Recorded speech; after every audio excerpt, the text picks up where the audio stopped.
Manager at Save the Children. Thank you very much for taking the time to speak to us, Amy. Just tell us what the biggest challenges are in terms of relief efforts where you are. Thank you so much. Well, there's lots of challenges. Even though the water subsided in parts of the deep south of Thailand, we're now seeing emergencies happening right across the provinces, including in evacuation centers.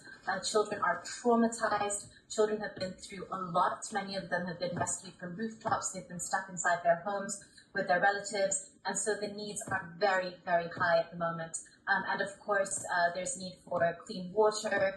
For babies, we need diapers. But children will, of course, be missing out on school for many days ahead. Schools, of course, have been damaged, and lots of infrastructure has also been damaged by the floods.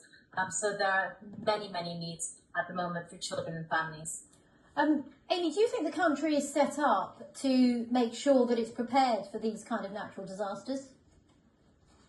Well, Thailand is no stranger to flooding. We have annual monsoon season, rainy season every year, including in the deep south.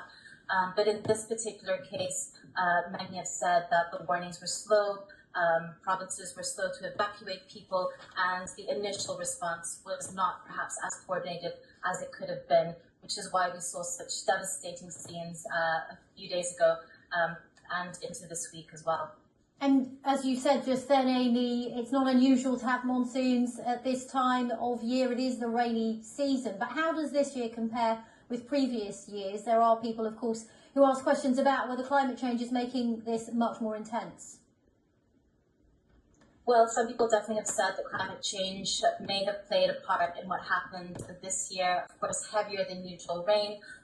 We've also seen perhaps some of the heaviest rain in a generation, in at least 25 or 30 years.